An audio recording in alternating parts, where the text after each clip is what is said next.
ദിവസങ്ങൾക്ക് മുമ്പ് തിരുവനന്തപുരം പെരുമാതുറ റജില ബീവിയുടെ പൊന്നുമകനായ 17 വയസ്സുള്ള മകൻ മരണപ്പെട്ടുപോയി.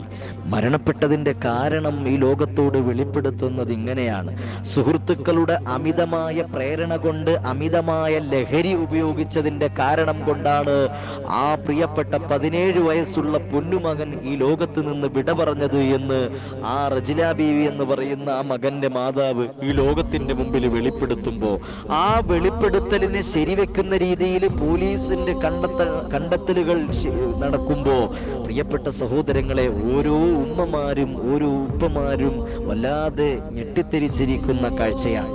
വല്ലാതെ പേടിപ്പെടുത്തുന്ന ഒരു വാർത്തയായിരുന്നു. സുഹൃത്തുക്കളുടെ അമിതമായ നിർബന്ധത്തിന് വഴങ്ങി അമിതമായ ലഹരി ഉപയോഗിച്ചതിന്റെ അടിസ്ഥാനത്തിൽ ആ പൊന്നുമകന്റെ മരണവിവരം ആ റജില ബീവി എന്ന് പറയുന്ന മാതാവ് വെളിപ്പെടുത്തുമ്പോ, പ്രിയപ്പെട്ട സഹോദരങ്ങളെ, മുഅ്മിനീങ്ങളെ, അള്ളാഹു നമ്മളെയൊക്കെ കാത്തുരക്ഷിക്കട്ടെ. അള്ളാഹു തആല കാത്തുരക്ഷിക്കട്ടെ. സുഹൃത്തുക്കള് കഴിഞ്ഞ തിങ്കളാഴ്ച വൈകിട്ട് സുഹൃത്തുക്കൾ ആ മകനെ കൂട്ടിക്കൊണ്ടുപോയി ലഹരി കൊടുത്തുവെന്നും അവശ നിലയിലായപ്പോ തിരിച്ച് വീട്ടിലേക്ക് കൊണ്ടുവന്ന് ഉപേക്ഷിച്ചു എന്നും പറഞ്ഞുകൊണ്ട് മാതാവ് പോലീസിൽ പരാതി കൊടുക്കുമ്പോ, അത് അന്വേഷിക്കുമ്പോൾ അത് ശരിവെക്കുകയാണ്. ആ മാതാവ് പറയുന്നത് ഇങ്ങനെയാണ്: എന്റെ കുഞ്ഞിന് ലഹരി മരുന്നും കൊടുത്ത് ഇവിടെ കൊണ്ടുവന്ന് കളഞ്ഞിട്ട് പോയി. അവരെയെല്ലാം നിയമത്തിന് മുന്നിൽ കൊണ്ടുവരണം സാറേ എന്ന് പറഞ്ഞുകൊണ്ട് നെഞ്ചത്തടിച്ച് കരയുന്ന റജില ബീവി എന്ന് പറയുന്ന മാതാവിന്റെ നൊമ്പരപ്പെടുത്തുന്ന കാഴ്ച ഇന്നും കണ്ണിന്റെ മുന്നിൽ നിന്നും മാഞ്ഞുപോയിട്ടില്ല. ആ മാതാവ് തന്റെ ബന്ധുവിന് ആക്സിഡന്റ് ആണെന്ന് പറഞ്ഞിട്ട് അത് കണ്ടിട്ട് പോയിട്ട് അത് കാണാൻ വേണ്ടി പോയിട്ട് വരാം എന്ന് പറഞ്ഞുകൊണ്ട് ആ ബന്ധുവിനെ സന്ദർശിക്കാൻ പോയിട്ട് തിരിച്ചു വരുമ്പോഴാണ് തന്റെ മകൻ ഉള്ളത് കാണുന്നത്. ഒരു കസേര അടിച്ചു പൊട്ടിച്ചിട്ടിരിക്കുന്നു.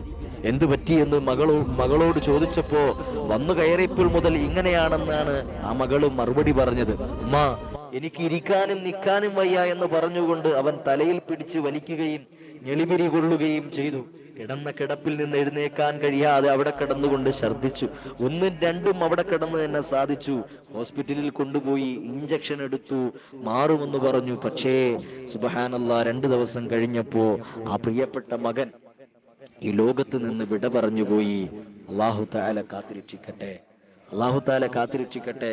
കഴിഞ്ഞ ദിവസങ്ങൾക്ക് മുമ്പ് ആ പ്രിയപ്പെട്ട മകന്റെ മൃതശരീരം പെരുമാതുറ സെൻട്രൽ ജമാഅത്തിൽ ഖബറടക്കുമ്പോ ഓരോ ഉമ്മമാരുടെയും നെഞ്ചിലേക്ക് തീ വാരിയിട്ടുകൊണ്ടാണ് ആ മകൻ ഈ ലോകത്ത് നിന്ന് വിട പറഞ്ഞു പോയത്. ആരെയും വിശ്വസിക്കാൻ കഴിയാത്ത ഒരു കാലം.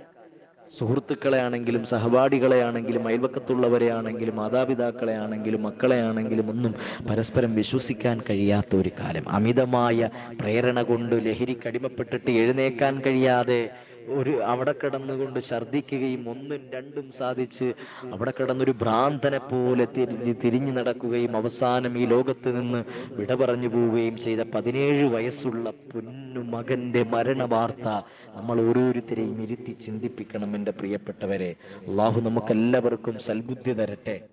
എവിടേക്കാണ് നമ്മുടെ മക്കളുടെ പോക്ക് എന്ന് നമ്മൾ ചിന്തിക്കണം. എത്ര തവണ നമ്മൾ ഇത് സംസാരിച്ചു, എത്ര തവണ നമ്മൾ ഇത്തരം കാര്യങ്ങൾ സംസാരിച്ചു. ലഹരികളെ കുറിച്ചും അതിന്റെ അപകടങ്ങളെ കുറിച്ചും ഒക്കെ നമ്മൾ സംസാരിച്ചു. അങ്ങനെ ഉണ്ടായ സംഭവങ്ങളെ കുറിച്ച് വാർത്തകൾ വന്നു, ലഹരി ഉത്ബോധനങ്ങൾ നടക്കുന്നു, അതിനുവേണ്ടി ക്യാമ്പയിനുകൾ നടക്കുന്നു. പക്ഷേ അതൊന്നും ഫലവത്തായിട്ട് കാണുന്നില്ല എന്നതാണ് യാഥാർത്ഥ്യം. ഈ മകന്റെ മരണം അതാണ് തെളിയിക്കുന്നത്. ഇന്നാലില്ല, അല്ലാഹു തആല ആ മകനിക്ക് സ്വർഗം കൊടുത്ത് അനുഗ്രഹിക്കട്ടെ. ആ മകന്റെ വേർപാടിൽ വിഷമിക്കുന്ന കുടുംബത്തിനൊക്കെ ക്ഷമയും സമാധാനവും കൊടുത്ത് അനുഗ്രഹിക്കട്ടെ. അല്ലാഹു തആല ആ മകന്റെ ഖബർ ജീവിതം സന്തോഷത്തിലാക്കി കൊടുത്ത് അനുഗ്രഹിക്കട്ടെ എന്ന് മാത്രമേ നമുക്കിപ്പോൾ ദുആ ചെയ്യാൻ സാധിക്കൂ. ഓരോ മക്കളെയും നമ്മൾ ശ്രദ്ധിക്കണമെന്ന് പറയുമ്പോൾ എന്റെ മക്കൾ ആ കൂട്ടത്തിലില്ലല്ലോ എന്നാണ് നമ്മൾ പറയാറ്. അല്ല മക്കളെ, നമ്മുടെ മക്കളും ആ കൂട്ടത്തിലുണ്ട്.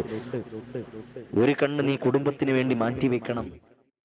ഇല്ല എങ്കിൽ എല്ലാം കഴിഞ്ഞിട്ട്, സാറേ എന്റെ കുഞ്ഞിനെ നിർബന്ധിച്ച് ലഹരി കൊടുപ്പിച്ചതാണ് സാറേ, അവര് കൊന്നതാണ് സാറേ, അവരെ നിയമത്തിന്റെ മുന്നിൽ കൊണ്ടുവരണമെന്ന് പറയാനേ നമുക്ക് കഴിയൂ.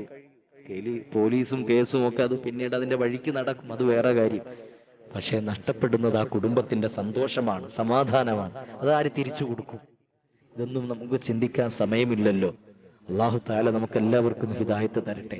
ഇത് തിരുവനന്തപുരം ജില്ലയിലെ പെരുമാതുറയിൽ നടന്ന സംഭവമാണ് സത്യസന്ധമായ വാർത്തയാണ്. അള്ളാഹു എല്ലാവരെയും കാത്തിരക്ഷിക്കട്ടെ. എല്ലാവരും ആമീൻ പറഞ്ഞുകൊണ്ടെങ്കിലും നമ്മൾ ആ കുടുംബത്തിനോടൊപ്പം നിൽക്കണം. ആ കുടുംബത്തിന് അള്ളാഹു തആല ക്ഷമയും സമാധാനം നൽകട്ടെ. ആമീൻ യാ റബ്ബൽ ആലമീൻ.